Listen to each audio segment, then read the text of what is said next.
नमस्कार. मी नीलाक्षी काळे सालके. मातृगंधाच्या माहितीपर गोष्टीत आपण ऐकणार आहोत अब्राहम लिंकन, माणुसकीचा झरा, अनंत भावे. अब्राहम लिंकनचे चरित्र एखाद्या परीकथेहून सुरस आहे.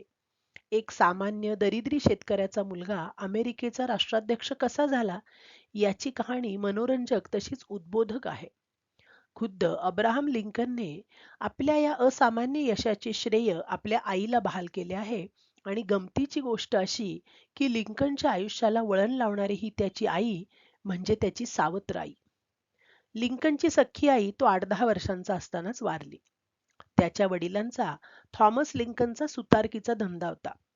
अस्थिर आणि उतावीळ स्वभावाच्या या माणसाने आपला पाय रोवण्याचा पुष्कळ प्रयत्न केला. त्यासाठी वणवणही केली, परंतु दारिद्र्याने त्याचा सतत पाठपुरावा केला.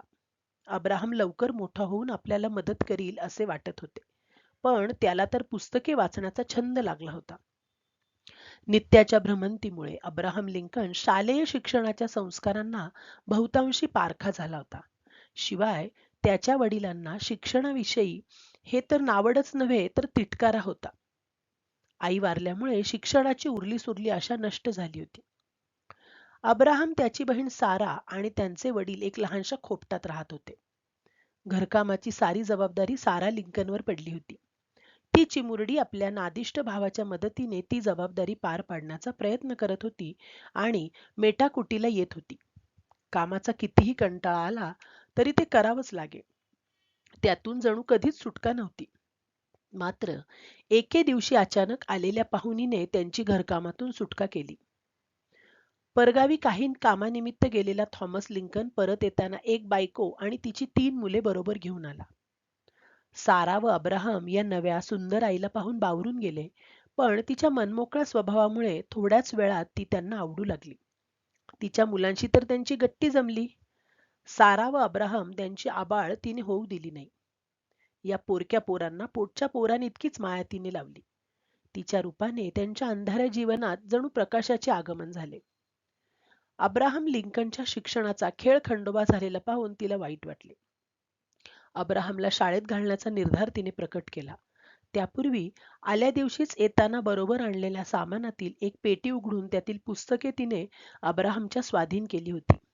तिला स्वतःला वाचता लिहिता येत नव्हते, पण कसे कुणास ठाऊक शिक्षणाचे महत्त्व तिने जाणले होते. वाचायला नवी पुस्तके मिळाल्यामुळे अब्राहम लिंकनला तर अलीबाबाच्या अद्भुत गुहेत शिरल्यासारखे झाले. वाचनाची त्याला पहिल्यापासून आवड होती, पण त्याच्या अडाणी गावात पुस्तकांचे दुर्भिक्ष होते. त्यामुळे त्याची उपासमार झाली होती. पण आता त्याची आईच त्याला पुस्तके वाचायला प्रोत्साहन देत होती.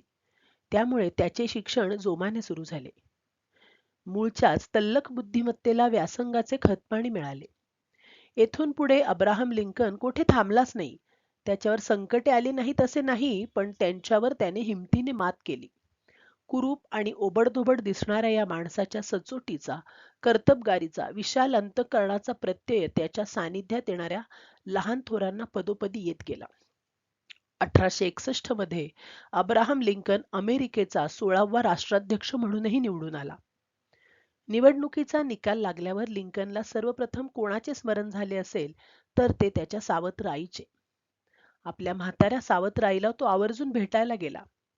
या भेटीच्या वेळी देखील त्याला तिच्या प्रथम भेटीचा तो दिवस आठवत होता की ज्या दिवशी तिने आपल्या सामानातील एक पेटी उघडून लहानग्या अब्राहमला वाचायला पुस्तके दिली होती. लिंकनच्या आईला तर अस्मान ठेंगणे झाले होते. आपला अब्राहम मोठा होणार आहे असे भाकीत तिने त्याच्या लहानपणीच वर्तवले होते आणि प्रत्येक अमेरिकन आईच्या मनात याचा एकच अर्थ असतो आणि तो म्हणजे राष्ट्राध्यक्ष. अमेरिकेत त्या काळी वर्णद्वेषाचे खूळ बरेच माजले होते. काही विभागात निग्रोंना गुलाम म्हणून वागवण्याची कित्येक वर्षांची परंपरा होती. कसल्याही सोयी सवलतींना, हक्कांना पारखे झालेले हे निग्रो केवळ आपल्या काळ्या वर्णांमुळे पिढ्यानपिढ्या गुलामगिरीत खितपत पडले होते.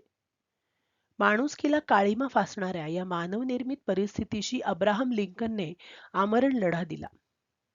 ही परिस्थिती चिघळत जाऊन अमेरिकेत जे अंतर्गत यादवी युद्ध झाले त्यात निग्रोंच्या समान हक्कांसाठी लढणाऱ्या पक्षाचा अब्राहम लिंकन हा सेनापती होता. या युद्धात प्रतिपक्षाचा पराभव झाला. अमेरिकेच्या ऐक्याला निर्माण झालेला धोका टळला. निग्रोंना माणूस म्हणून जगण्याचा अधिकार प्राप्त झाला. मात्र त्यासाठी अब्राहम लिंकनला आपल्या प्राणाचे मोल द्यावे लागले.